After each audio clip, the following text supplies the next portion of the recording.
வணக்கம். நெறைய பேர் சார் நீங்க எப்படி ஜாதகம் பார்ப்பீங்க? அந்த மாதிரி கேட்பாங்க. எதுக்குன்னா, உண்மையான ஜோதிடர் யாருன்னு கண்டுபிடிக்கிறது ரொம்ப கஷ்டம். இப்ப அது கண்டுபிடிக்கிறது எப்படின்னா, இப்ப நீங்க ஒரு ஜாதகம் குடுப்பீங்க. இங்க லக்னம்னு ஒரு இருக்கு. அது இந்த லக்னம் கண்டுபிடிக்கிறது ரொம்ப கஷ்டம். எப்படின்னா, நம்ம பர்த் டைம் சரியா இல்லைன்னா லக்னம் சேஞ்ச் ஆயிடும். ராசி ஒரே ராசியில நெறைய பேர் பொறந்திருப்பாங்க. அது சரியாகாது. ஆனா லக்னம் கரெக்ட்டா இருக்கணும். அதுக்கு பர்த் டைம் ரெக்டிஃபிகேஷன்னு சொல்லுவாங்க. நீங்க குடுத்திருக்கிற டைம் வச்சு உங்க ஜாதகம் சொல்லக்கூடாது. அங்க இருக்கிற அந்த பர்த் டைம் சேஞ்ச் பண்ணி பார்க்கணும். பாஸ்ட்ல நடந்திருக்கிற ஈவெண்ட்ஸை சொல்லி அது மேட்ச் பண்ணணும். ஸோ இந்த மாதிரி பார்த்து தான் நாம ஜாதகத்தை ப்ரெடிக்ஷன்ஸ் கொடுக்கணும். சரிங்களா? நெறைய பேர் நெறைய அஸ்ட்ராலஜர்ஸ் அவருக்கு இது தெரியாது.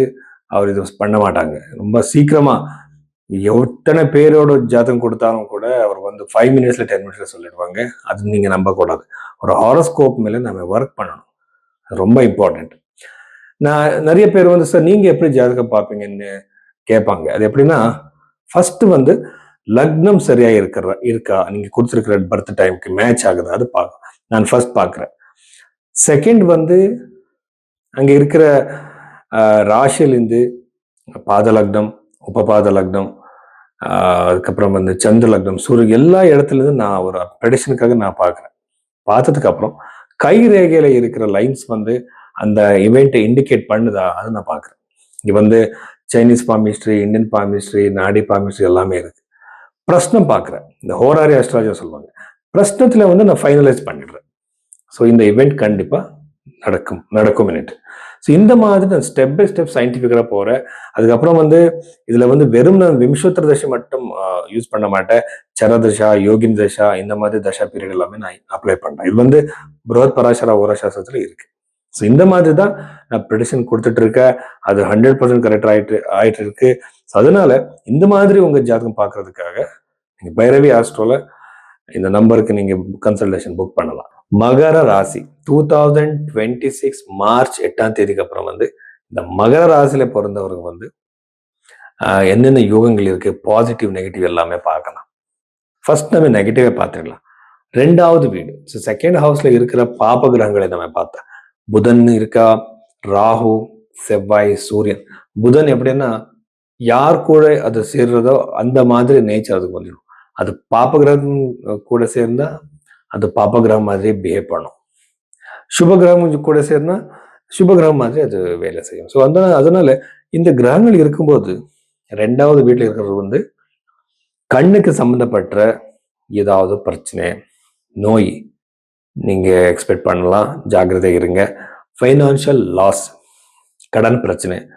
இப்போ நீங்க ஏதோ பிஸ்னஸ் பண்ணி நீங்க உங்களுக்கு லாஸ் ஆகலாம். இருக்கிற பிரச்சனையிலிருந்து வெளியே வர்றதுக்காக உங்களுக்கு பணம் வேணும். அது கூட உங்களுக்கு கிடைக்காது.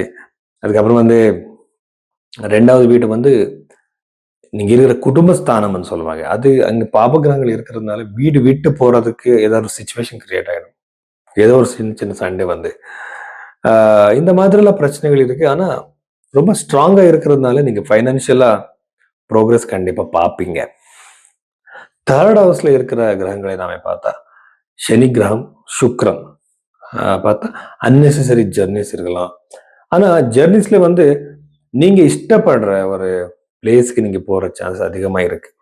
ஸோ இது ஃபர்ஸ்ட் விஷயம். அதுக்கப்புறம் அஷ்டம பாவம் கூட நெகட்டிவா இருக்கிறதுனால திருமண வாழ்க்கையில பிரச்சனை, ஏதோ சின்ன சின்ன விஷயங்களுக்கு இப்போ உங்களுக்கு ரீசெண்டா கல்யாணம் ஆயிருக்கலாம். ஆனா சடனா இந்த சேஞ்சஸ், இந்த நெகட்டிவ் சேஞ்சஸ் வரும். ரொம்ப ஜாகிரதை இருங்க. அதுக்கப்புறம் திருமணம் ரொம்ப டிலே ஆகிற சான்சஸ் இருக்கு. நல்ல சம்பந்தம் கிடைச்சாலும் கூட அது கல்யாணம் வரைக்கும் போகாது. இந்த மாதிரி பிரச்சனைகள் எல்லாம் இருக்கு. சந்தான யோகம் ரொம்ப கம்மியா இருக்கு. ஆனா இது ஒரு இண்டிவிஜுவலா நம்ம ஜாதகம் பார்க்கணும். எப்படின்னா இண்டிவிஜுவலா அந்த ஹாரோஸ்கோப் எப்படி இருக்கு அதை பார்க்கணும். ஆனா இது பொதுவாக ஒரு ஒரு ஜெனரல் ப்ரெடிக்ஷன்ஸ் சொல்லலாம் நான். ஸோ தொழில புதுசான ஜாப் கிடைக்கிற சான்சஸ் இருக்கு. ஃபைனான்சியலை ப்ரோக்ரஸ் இருக்கு. ஃபைனான்சியல் ப்ரோக்ரஸ் இருக்கும்போது உங்களுக்கு புதுசான ஜாப் கிடைக்கிற சான்ஸ் கிளியரா இருக்கு. அப்புறம் வெளிநாட்டுக்கு போற ஜாபுக்கு யோகம் இருக்கு. கவர்மெண்ட் ஜாப் யார் ட்ரை பண்ணிருக்கீங்களோ அவர் எல்லாருக்குமே நல்லா இருக்கு. ஸ்டார்ட் அப் ஏதாவது நல்ல புதுசான ஐடியா மாதிரி யோசிச்சு நீங்க பிசினஸ் பண்றதுக்காக முயற்சி பண்ணிட்டு இருந்தா உங்களுக்கு மிகப்பெரிய வெற்றி உங்களுக்கு காத்துட்டு இருக்கு. ட்ரை பண்ணுங்க. அது ஸ்டாப் பண்ணக்கூடாது. அந்த தாட்ஸ், அந்த ஐடியாஸை நீங்க எக்ஸிக்யூட் பண்ணுங்க. ஸோ இவ்வளவு விஷயங்கள் வந்து மகர ராசிக்கு சம்மந்தப்பட்ட விஷயங்கள்.